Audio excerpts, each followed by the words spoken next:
অনেকেই ভাবে তাওয়াক্কুল মানে কিছু না করে বসে থাকা।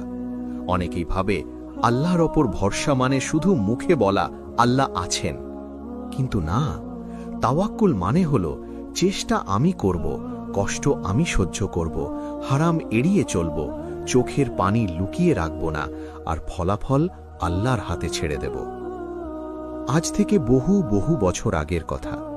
সিরিয়ার দিমাশক শহরের পাশ দিয়ে বয়ে যেত বারদা নদী। সেই নদীর পানি কখনো কোমল, কখনো উত্তাল, কখনো সূর্যের আলোয় সোনালি হয়ে উঠত, কখনো সন্ধ্যার ছায়ায় গভীর নীল। নদীর তীর ঘেঁষেছিল একটি ছোট্ট গ্রাম, খায়রাবাদ। গ্রামটি খুব বড় ছিল না, কিন্তু মানুষগুলো ছিল সরল, পরিশ্রমী আর আল্লাভীরু। সেই গ্রামেই বাস করত উসমান ইবনে সালেহ। বয়স ৩০-এর কাছাকাছি। পেশায় সে ছিল একজন মাঝি। তার নিজের কোনো বড় সম্পদ ছিল না, বড় জমি ছিল না, বড় ব্যবসা ছিল না। তার একমাত্র ভরসা ছিল একটি কাঠের নৌকা, ২ হাতের পরিশ্রম আর আল্লাহর উপর এক সরল বিশ্বাস। প্রতিদিন ভোরের আজানের আগেই উসমানের ঘুম ভাঙত। রাতের অন্ধকার যখন আস্তে আস্তে ফিকে হয়ে যেত, আকাশে প্রথম আলো ফুটত, তখন সে নীরবে উঠত, অজু করত আর মসজিদে চলে যেত। ফজরের নামাজ শেষ করে ২ হাত তুলে সামান্য দোয়া করত, হে আল্লাহ, আজকের দিনটাকে হালাল রিজিকের দিন করে দাও। এরপর সে নদীর ঘাটে যেত, মানুষ পারাপার করত, কখনো বাজারের মালামাল, কখনো কাঠ, কখনো শস্যের বস্তা। এসব বহন করেই দিন চলত। আয় ছিল অল্প, কিন্তু উসমান প্রায়ই হাসি মুখে বলত, আলহামদুলিল্লাহ, অল্প হলেও হালাল। তার সংসারও ছিল ছোট, কিন্তু ভালোবাসায় ভরা। তার বৃদ্ধ বাবা সালেহ, শরীর ছিল দুর্বল, তবুও ছেলেকে দেখলে চোখে শান্তি ফুটে উঠত। মা রাহিমা ছিলেন নীরব স্বভাবের, দোয়াপ্রবণ এক নারী। স্ত্রী জুয়াইরিয়া ছিল ঘরের আলো। অভাবের সংসারেও যার মুখে অযথা অভিযোগ শোনা যেত না। আর ছিল ছোট্ট কন্যা মারিয়াম, মাত্র ৫ বছর বয়স। মেয়েটার হাসি যেন ক্লান্ত দিনের শেষে জান্নাতের বাতাস। উসমানের জীবন খুব সহজ ছিল না। অনেকদিন এমন গেছে যখন সন্ধ্যায় ঘরে ফিরতে ফিরতে সে হিসাব কষেছে আজকের আয় দিয়ে ওষুধ হবে নাকি চাল।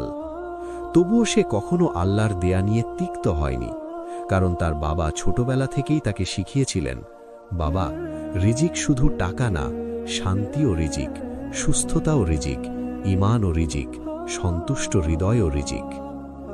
বসন্তের শেষ দিকের এক বিকেল। সারাদিন আকাশ ছিল ভারী, দূরে দূরে মেঘ জমছিল। বাতাসে অদ্ভুত একটা অস্থিরতা ছিল, যেন প্রকৃতি কোনো বড় ঘটনার জন্য প্রস্তুতি নিচ্ছে। সেদিন সন্ধ্যার একটু আগে এক বণিক নদীর ঘাটে এসে উসমানকে বলল, ভাই, জরুরি মালামাল আছে, আজ রাতেই নদীর ওপারে পৌঁছতে হবে, একটু সাহায্য করুন। উসমান আকাশের দিকে তাকালো। মেঘ দেখে তার মনে দ্বিধা হল, কিন্তু লোকটির মুখে এমন প্রয়োজনের ছাপ ছিল যে সে না বলতে পারল না। লোভে নয়, মানুষের দরকারে সে রাজি হল। নৌকা ছাড়ল। প্রথমে সব ঠিকই ছিল। নদীর বুকে বাতাস একটু জোরে বইছিল, কিন্তু সামলানো যাচ্ছিল। কিছু দূর যাওয়ার পরই হঠাৎ আকাশ কালো হয়ে গেল। এক ঝলকে দমকা হাওয়া বইল, তারপর বজ্রপাত, তারপর শিলাবৃষ্টি, তারপর এমন ঝড় শুরু হলো যেন আকাশের সব দরজা একসঙ্গে খুলে গেছে। নৌকা দুলতে লাগল, বণিক চিৎকার করতে লাগল। উসমান দাঁতে দাঁত চেপে দাঁড় সামলাতে লাগল। ঢেউ একবার ডান দিক থেকে, একবার বাম দিক থেকে আছড়ে পড়ছিল। বৃষ্টি আর নদীর পানি মিলে কিছুই দেখা যাচ্ছিল না। হঠাৎ একটি প্রচণ্ড ঢেউ এসে নৌকার গা ভেঙে দিল। নৌকা উল্টে গেল। ঠান্ডা পানি এক ঝটকায় উসমানের বুক, মাথা, চোখ সব কিছু ডুবিয়ে দিল। বণিক ডুবতে ডুবতে চিৎকার করছিল। সেই অবস্থাতেও উসমান প্রাণপণ চেষ্টা করে লোকটিকে ঠেলে একদিকের তুলনামূলক শান্ত পানির দিকে পাঠিয়ে দিল। কিন্তু নিজের শক্তি ততক্ষণে শেষ হয়ে গেছে। স্রোত তাকে টেনে নিয়ে যাচ্ছিল। আকাশে বজ্রের আলো, নদীতে কালো পানি, বুকের মধ্যে শেষ হয়ে আসা শ্বাস। সে বুঝতে পারল এবার হয়তো সত্যি শেষ। সেই শেষ মুহূর্তে তার ঠোঁট কাঁপল, ইয়া আল্লাহ, তুমি যা চাও। তারপর সব অন্ধকার। কতক্ষণ কেটেছে সে জানত না। হয়তো রাত পেরিয়ে সকাল হয়েছে, হয়তো একদিন, হয়তো কিছু ঘন্টা। জ্ঞান ফেরার পর সে অনুভব করল তার কপালে কেউ ভেজা কাপড় রাখছে। চোখ খুলে সে দেখল একটি মাটির ঘর, পরিষ্কার, ছোট্ট, নিঃশব্দ। এক কোণায় প্রদীপ জ্বলছে, দেয়ালে ঝোলানো শুকনো খেজুর পাতা, আর তার পাশে বসে আছেন এক বৃদ্ধা মহিলা। মহিলার চুল সাদা, চোখে কোমলতা, ঠোঁটে তসবিহের সুর। তিনি উসমানকে জেগে উঠতে দেখে মমতা ভরা কণ্ঠে বললেন, জেগে উঠেছ বাবা, আল্লাহর রহমতে তুমি বেঁচে গেছ। উসমান উঠে বসতে গিয়ে ব্যথায় কেঁপে উঠল। বৃদ্ধা তাকে থামালেন, কিছু গরম পানি খাইয়ে দিলেন। পরে জানতে পারল নদীর অনেক দূরের এক তীরে সে ভেসে এসেছিল। এই বৃদ্ধার ছেলে ভোরে মাছ ধরতে গিয়ে তাকে পানিতে ভাসতে দেখে তুলে এনেছে। তারা খুবই সাধারণ মানুষ। তাদের ঘরে প্রচুর খাবার ছিল না, বাড়তি বিছানা ছিল না, বিলাসিতা ছিল না, কিন্তু তারা যা করেছে তা ছিল এমন আতিথেয়তা যা অনেক ধনীর ঘরেও মেলে না। 2 দিন তারা উসমানকে সেবা করল। নিজেরা অল্প খেয়েছে, তাকে বেশি খাইয়েছে, নিজেদের ওষুধ ভাগ করে দিয়েছে। বৃদ্ধা মহিলা মাঝে মাঝে তার মাথায় হাত রেখে বলতেন, আল্লাহ যখন কাউকে বাঁচিয়ে রাখেন তখন বুঝতে হবে তার জন্য এখনো কাজ বাকি আছে। 3য় দিন যখন উসমান কিছুটা সুস্থ হল, তখন সে বিদায় নিতে চাইল। তার মন ছটফট করছিল। ঘরে কি অবস্থা? পরিবার কি তাকে মৃত ভেবেছে? বিদায়ের সময় বৃদ্ধা তার হাত ধরে বললেন, বাবা, মনে রেখো, যে আল্লাহ তোমাকে পানির গভীরতা থেকে তুলে আনলেন, তিনি শুকনো জমিতেও তোমার জন্য রাস্তা খুলতে পারেন। মানুষের দরজা বন্ধ হলেও আল্লাহর দরজা বন্ধ হয় না। উসমানের চোখ ভিজে গেল। সে অনুভব করল এই অচেনা ঘরেই আজ সে আল্লাহর রহমতের স্পর্শ পেল। 2 দিন হেঁটে থেমে থেমে ক্লান্ত শরীরে যখন উসমান নিজের গ্রামে ফিরল, তখন সন্ধে নেমে এসেছে। তার বাড়ির সামনে অদ্ভুত নীরবতা। মনে হল যেন এই ঘর কয়েকদিন ধরে কান্না চেপে আছে। ভেতরে ঢুকতেই জুয়াইরিয়া প্রথমে তাকিয়ে স্থির হয়ে গেল। তারপর এমনভাবে কেঁদে উঠল যেন বুকের ভেতরে জমে থাকা সব শোক একসঙ্গে বেরিয়ে এলো। মা রহিমা ছুটে এসে ছেলের মুখ ছুঁয়ে দেখলেন সত্যি কিনা।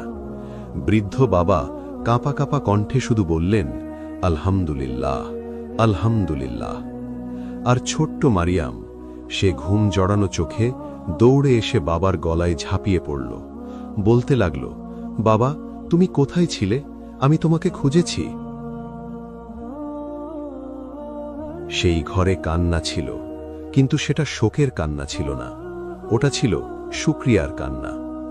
কিন্তু সুখের এই মুহূর্ত বেশিক্ষণ স্থায়ী হল না। পরদিন উসমান নদীর ঘাটে গিয়ে দেখল তার নৌকা আর নেই। ঝড়ে সেটি ভেঙে চুরমার হয়ে গেছে। কাঠের টুকরোগুলো তীরে এসে আটকে আছে। সেই নৌকাই ছিল তার একমাত্র আয়ের পথ। নৌকা নেই মানে উপার্জন নেই, উপার্জন নেই মানে বাবার ওষুধ নেই, ঘরের খাবার নেই, ভবিষ্যৎ নেই। সে অনেকক্ষণ নদীর পাড়ে বসে রইল। চোখের সামনে ভাঙা কাঠ, কানে নদীর শব্দ, আর মাথার ভেতরে প্রশ্নের পর প্রশ্ন। কি করবে সে এখন? রাতে নামাজ শেষে সে সিজদায় পড়ে রইল অনেকক্ষণ। কোনো বড় বড় শব্দ নয়, কোনো অলঙ্কারময় দোয়া নয়, শুধু এক সরল আরতি। ইয়া আল্লাহ, তুমি তো জানো আমি জানি না কি করব। কয়েকদিন কেটে গেল। উসমান ছোটখাটো কাজের খোঁজ করল, কিন্তু কিছু স্থায়ী হল না। কেউ একদিন ডাকে, 3 দিন আর ডাকে না। কোথাও মজুরি কম, কোথাও কাজই নেই। এর মধ্যেই বাবা সালেহের অসুখ বেড়ে গেল। শ্বাসকষ্ট বাড়ছে, জ্বর নামছে না, শরীর ভেঙে যাচ্ছে। গ্রামের হেকিম এসে দেখে বলল, ওষুধ লাগবে, দেরি করা ঠিক হবে না। ওষুধের নাম শুনে উসমানের বুক ধক করে উঠল। দাম এত বেশি যে তার ঘরে যা আছে তার 3 গুণও যথেষ্ট নয়। এই খবর শুনে গ্রামের ধনী ব্যক্তি হারিস ইবনে মানসুর নিজেই একদিন উসমানের ঘরে এলো। সে বসে বসে পরিস্থিতি শুনল। তারপর ঠোঁটে অদ্ভুত এক হাসি এনে বলল, উসমান, আমি তোমাকে টাকা দিতে পারি, যত দরকার ততই দিতে পারি, তবে একটা শর্ত আছে। উসমান চুপ করে তাকিয়ে রইল। হারিস বলল, উসমান, তোমার নৌকা যেটুকু বাকি আছে আর এই ছোট ঘর, দুটোই আমার কাছে বন্ধক রাখতে হবে। সময় মতো ফেরত দিতে না পারলে সব আমার। এই প্রস্তাব শুনে উসমানের মাথা ঝিমঝিম করে উঠল। সে বুঝতে পারছিল এটি সাহায্য নয়, এটি একটি ফাঁদ। আজ বাবার ওষুধের জন্য রাজি হলে কাল ঘরও যাবে, ভবিষ্যতও যাবে। কিন্তু একদিকে অসুস্থ বাবা, অন্যদিকে অভাব মানুষকে খুব দুর্বল করে দেয়। সেদিন রাতে ওসমান এশার নামাজের পর অনেকক্ষণ বসে রইল। তারপর ইস্তেখারার নিয়তে নামাজ পড়ল। কেঁদে কেঁদে বলল, হে আল্লাহ, প্রয়োজন আমার আছে, দুর্বলতাও আছে, কিন্তু হারামের পথে আমাকে দিও না। অভাব দিও, অপমান দিও, পরীক্ষা দিও, কিন্তু এমন সিদ্ধান্ত নিও না যাতে তোমার সন্তুষ্টি হারিয়ে ফেলি। ভোরের আগে তার বুকের ভেতর সিদ্ধান্ত নেমে এলো। পরদিন হারিস যখন উত্তর জানতে এলো, উসমান শান্ত গলায় বলল, ভাই, আমি এই শর্তে রাজি নই। আল্লাহ যদি চান অন্য রাস্তা খুলবেন। আমি এমন দরজায় ঢুকতে চাই না যেখান থেকে বরকত বেরিয়ে যায়। হারিস তাচ্ছিল্যের হাসি হেসে উঠে দাঁড়াল, বলে গেল, তোমার এই একগুয়েমি তোমাকে পথে বসাবে। উসমান তার পেছনের দিকে তাকিয়ে শুধু মনে মনে বলল, পথে বসলেও যেন তোমার দিনের বাইরে না যাই, ইয়া আল্লাহ। সময় আরো কঠিন হতে লাগল। ঘরে আটা ফুরিয়ে এলো, খেজুরও শেষ। মারিয়ামের জন্যে যে সামান্য মধু রাখা ছিল সেটুকুও আর নেই। জুয়াইরিয়া চেষ্টা করত যেন মেয়েটা কিছু না বোঝে, কিন্তু শিশুরা অনেক কিছু না বলেও বুঝে ফেলে। একদিন বিকেলে উসমান ঘরে ফিরে দেখল মারিয়াম চুপচাপ বসে আছে। সাধারণত সে বাবাকে দেখলেই ছুটে আসে, কিন্তু সেদিন এলো না। উসমান কাছে গিয়ে জিজ্ঞাসা করল, কি হয়েছে মা? মারিয়াম মাথা নিচু করে বলল, কিছু না বাবা।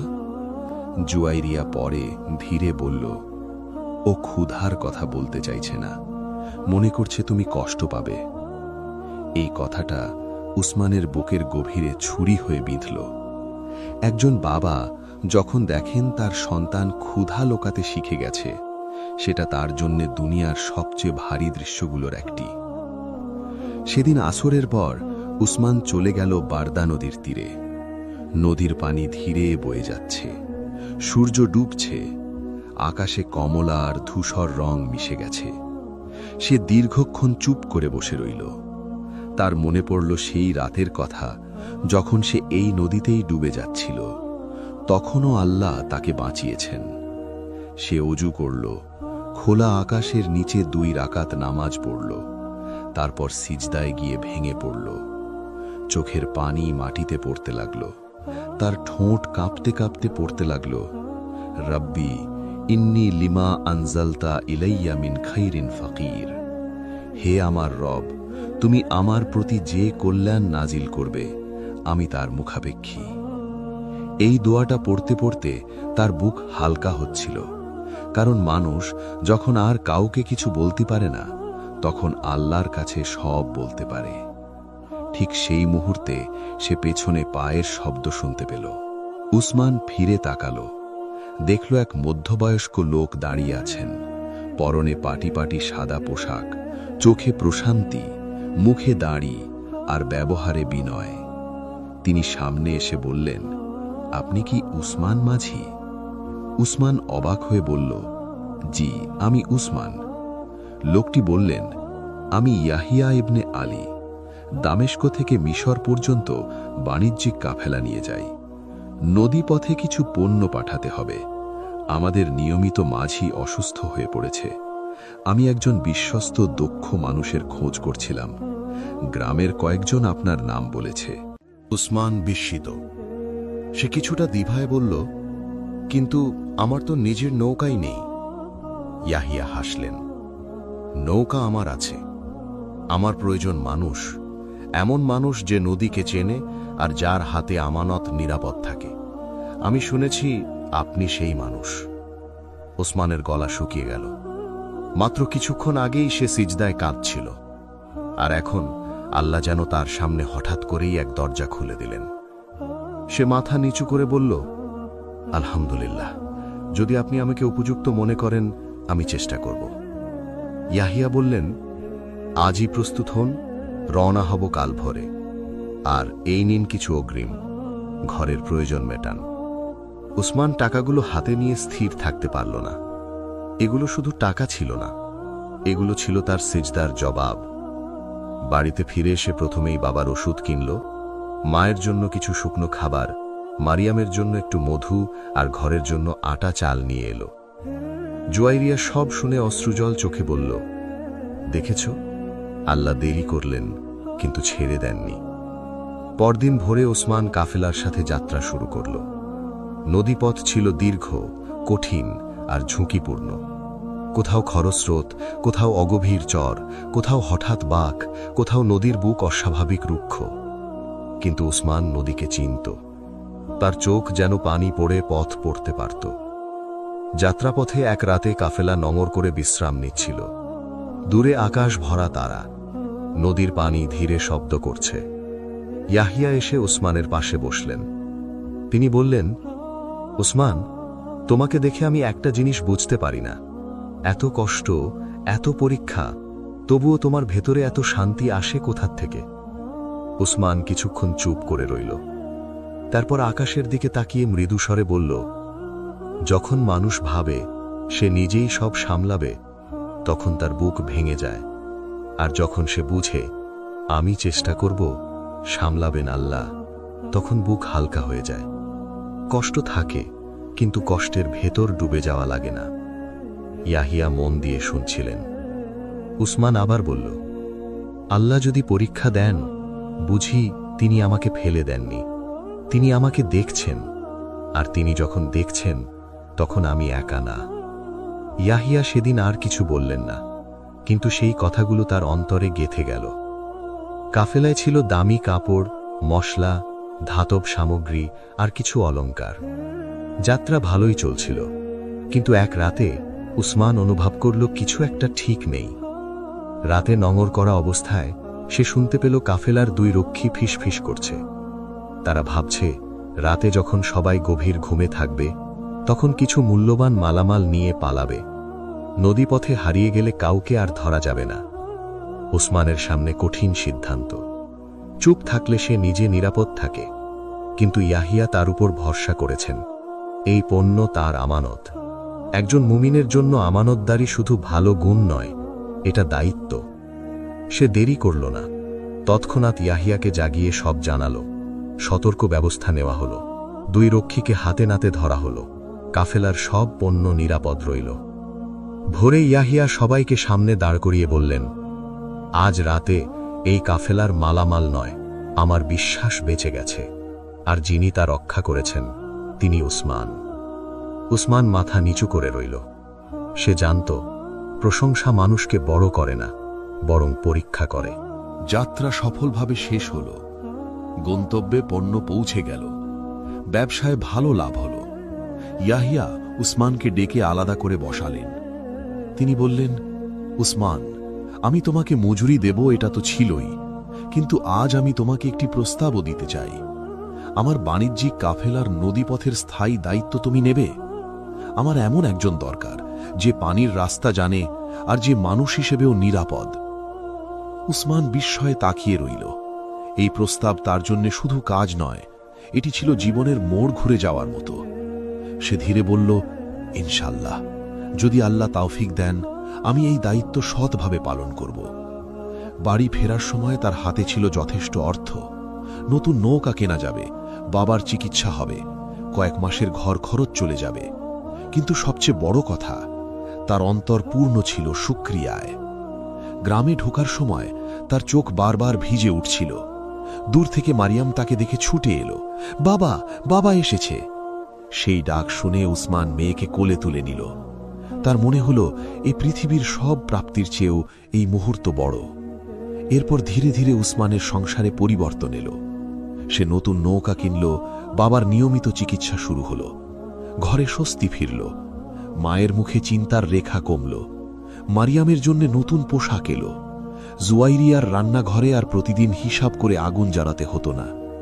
কিন্তু উসমানের ভেতর একটুও অহংকার এলো না। সে ভুলল না কয়েক মাস আগেই তার ঘরে খাবার ছিল না, ভুলল না সে নদীর ধারে সিজদায় কেঁদেছিল, ভুলল না আল্লাহ মানুষকে অভাবও দেখান, প্রাচুর্যও দেখান, দুটোই পরীক্ষা। তাই সে প্রতি সপ্তাহে গ্রামের সবচেয়ে গরিব কয়েকটি পরিবারের জন্য খাবার পাঠাতে শুরু করল। বৃদ্ধ মাঝিদের সাহায্য করত, কোনো অসুস্থ শ্রমিক কাজ করতে না পারলে তার পরিবারে গোপনে রসদ পৌঁছে দিত। একদিন সেই হারিস ইবনে মানসুর, যে এক সময় তাকে কঠিন শর্তে ঋণ দিতে চেয়েছিল, নিজেই বিপদে পড়ল। তার ব্যবসায় বড় ক্ষতি হল, ঘরে অশান্তি, বাজারে দেনা। অবশেষে লজ্জা নিয়েই সে উসমানের কাছে এলো। দরজায় দাঁড়িয়ে তার চোখ নামানো।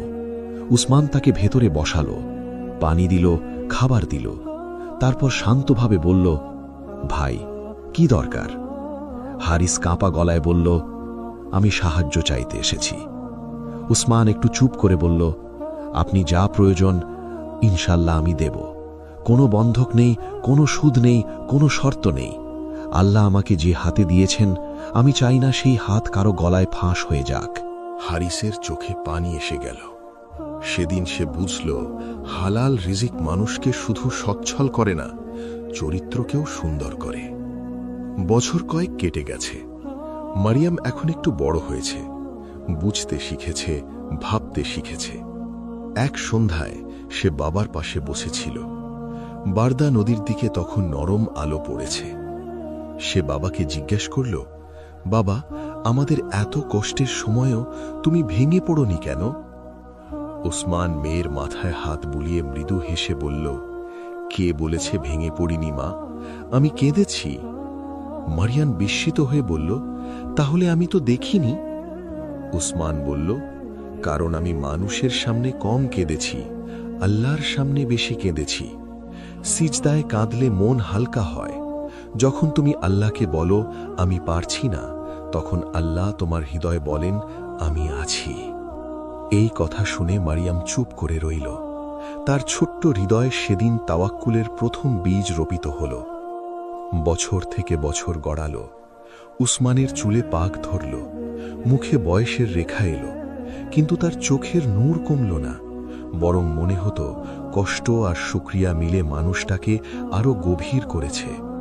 গ্রামের মানুষ এখন তাকে শুধু মাঝি হিসেবে দেখত না। কেউ বিপদে পড়লে তার কাছে আসত, কেউ দুশ্চিন্তায় থাকলে তার কাছে বসে থাকত, কেউ রিজিকের কষ্টে হতাশ হলে সে বলতো, দেখো, চেষ্টা বন্ধ করো না, তবে আশা যেন আল্লাহ ছাড়া কারো উপর না দাঁড়ায়। ওসমান জীবনের শেষ ভাগে 3 বার হজ করার তৌফিক পেয়েছিলেন।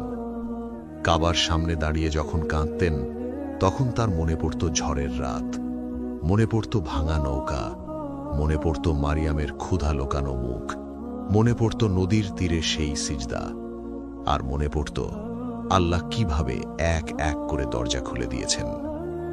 তিনি বুঝে গিয়েছিলেন, আল্লাহ বান্দাকে কখনো কখনো একেবারে খালি হাতে দাঁড় করিয়ে দেন, যেন সে বুঝতে পারে আসল ভরসা কার ওপর হওয়া উচিত। প্রিয় দর্শক, ওসমানের গল্প আমাদের কি শেখায়? শেখায় তাওয়াক্কুল মানে অলসতা নয়, চেষ্টা আর ঈমানের সমন্বয়। শেখায় হারামের শর্টকাট কখনো বরকতের রাস্তা নয়। শেখায় ক্ষুধা, দারিদ্র্য, রোগ, ভাঙন এসব একজন মুমিনের শেষ কথা নয়। শেখায় যে মানুষ আল্লাহর উপর সত্যিকারের ভরসা রাখে, আল্লাহ তাকে এমন পথ দেখান যা সে আগে কল্পনাও করতে পারেনি। ওসমানের নৌকা ভেঙে গিয়েছিল, কিন্তু তার ভরসা ভাঙেনি। ঘরে খাবার ছিল না, কিন্তু দোয়া ছিল। হাতে টাকা ছিল না, কিন্তু সিজদা ছিল। মানুষের কাছ থেকে নিশ্চয়তা পায়নি, কিন্তু রবের কাছ থেকে পরিত্যক্তও হয়নি। আর এটাই তো তাওয়াক্কুলের সৌন্দর্য। মানুষ যখন বলে আমার আর কিছু নেই, তখন মুমিন বলে আমার আল্লাহ আছেন। আপনার জীবনেও হয়তো এমন সময় চলছে যখন সামনে অন্ধকার, হয়তো রিজিকে টান, হয়তো পরিবারে পরীক্ষা, হয়তো এমন কষ্ট যা কাউকে বোঝাতে পারছেন না। তাহলে ওসমানের সেই নদীর ধারে সিজদার কথা মনে করুন। মনে করুন, আল্লাহর কাছে কাঁদা কখনো ব্যর্থ যায় না। দেরি হতে পারে, কিন্তু অবহেলা হয় না। পরীক্ষা দীর্ঘ হতে পারে, কিন্তু রহমত বন্ধ হয় না। যদি আজ আপনি একটি হারাম রাস্তা ছেড়ে দেন আল্লাহর সন্তুষ্টির জন্য, তাহলে জেনে রাখুন আপনি ক্ষতিগ্রস্ত হননি। আপনার জন্য হয়তো এমন একটি হালাল দরজা লিখে রাখা হয়েছে যেটি এখনো খোলেনি, কিন্তু সঠিক সময়ে খুলবেই। আল্লাহ আমাদের সবাইকে এমন তাওয়াক্কুল দান করুন যাতে অভাবে আমরা কুফুরির কথা না বলি, কষ্টে আমরা হারামকে বেছে না নিই, আর প্রাচুর্যে আমরা আল্লাহকে ভুলে না যাই। আল্লাহুম্মা জাআলনা মিনাল মুতাওয়াক্কিলিনা আলাইক। হে আল্লাহ, আমাদেরকে তোমার উপর সত্যিকার ভরসাকারীদের অন্তর্ভুক্ত করো। আমিন। ওসমানের এই জীবন আমাদের শেখায় যে বিপদে ধৈর্য ধরলে এবং আল্লাহর ওপর অটল বিশ্বাস রাখলে জয় সুনিশ্চিত। জীবনের কঠিন মুহূর্তে হারামের পথে পা না বাড়িয়ে আল্লাহর কাছে হাত পাতলে তিনি কখনোই খালি হাতে ফেরান না। আশা করি ওসমানের এই গল্পটি আপনাদের ঈমানকে আরও মজবুত করবে। এই শিক্ষণীয় গল্পটি যদি আপনার ভালো লেগে থাকে তবে ভিডিওটিতে একটি লাইক দিন এবং আপনার মূল্যবান অনুভূতি আমাদের কমেন্টে জানান। এমন আরও হৃদয়স্পর্শী ও ঈমানদীপ্ত গল্প নিয়মিত পেতে আমাদের ইসলামী গল্প কাহিনী চ্যানেলটি সাবস্ক্রাইব করে আমাদের পাশেই থাকুন। আল্লাহ আমাদের সবাইকে তার ওপর অটল ভরসা রাখার তৌফিক দিন। আমিন।